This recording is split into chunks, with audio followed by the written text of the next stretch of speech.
So in the chapter 2, Krishna is talking about how one should act uh, appropriately. What is karma yoga? Yeah. And here he talks about something very interesting. He says that one should not care about winning and losing. Since the Arjuna is in the battlefield, so he's telling Arjuna, you should not care about the winning and losing, but you should act from the evenness of the mind. That evenness of the mind is called yoga. Yeah, interesting teaching.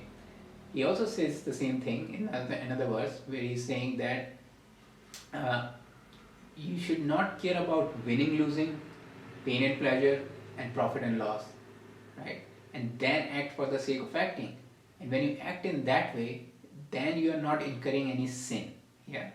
So what he's saying is when we are attached to the fruit of the action, when we care about winning and losing, when we care about profit and loss, when we care about pain and pleasure, then one thing is our actions are going to be inferior. Second thing is we are going to incur the sin. On the other hand, if you act from the evenness of the mind, if you let go of these expectation, then your actions are going to be highest of all the action that you can do, and that state is called yoga. Yeah, so let's unpack it. First of all, he's calling, if you act from the place of uneven mind, if you act from the place of winning and losing and all that, then you are incurring the sin. What does that mean? Incurring the sin here is that you are going to start a process in the mind which is going to be disturbing, right? So you are going to feel uncomfortable. An example could be that you are going to a meeting or you are going to a date, and you're feeling uncomfortable about it. Why you are feeling uncomfortable about it? Because you have some expectation out of it, right? And if you are feeling uncomfortable about it, because maybe you care about winning and losing, you care about it will be humiliating, or you care about something, right? So when you go in that meeting with that, uneven mind, or that uh, uh, expectation of the outcome, then you are going to produce some karma, right? What is going to happen is you are going to be uncomfortable, and what you are going to do in that meeting is going to be lower of your action, and then the story won't end there, right? And then when you come back, then you are going to be judging yourself doing something. Your mind is not going to be shut up about that, right?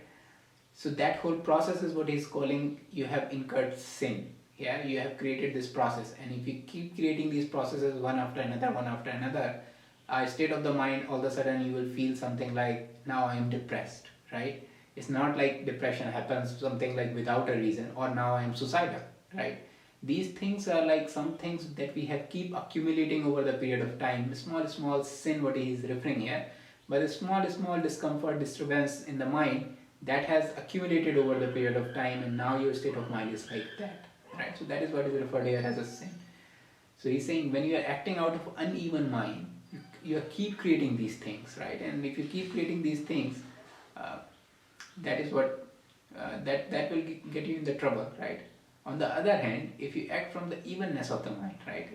If you can let go of these expectation of winning, losing, and pain and pleasure and all these things, and that can happen more naturally if our default state itself is happy, right? We talked about find the joy within, right?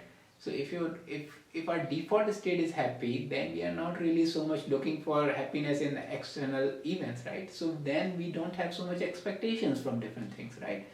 And then when you go in a meeting, or if you go in some other kind of arrangement with that state of mind that you don't care, so if you don't care so much, then your mind is even, right? And then you act from that state of mind, your actions are going to be highest, right? What you're going to do in that meeting is going to be highest as compared to what else you can do, right? And then if you don't get attached to that outcome, that didn't create any karma, right? So you didn't care about that thing, you did your best in that particular scenario, and then you move on, right? So that didn't create any karma, and you are still in the state of default happiness. So that is what he's referring here is the state of yoga actually, right? Your actions are coming from the state of yoga. And in other tradition, Tao Te Ching, Lao Tzu, he talks about this like his whole book is founded on this, right? Act from the balance, right? The balance is where the Tao is. Uh, so this is what the teaching is here, that we should get to the point where we are acting from the place of evenness, right? When we are acting from the place of evenness, our actions are going to be highest, as well as uh, we are not going to create any unnecessary disturbance in the mind.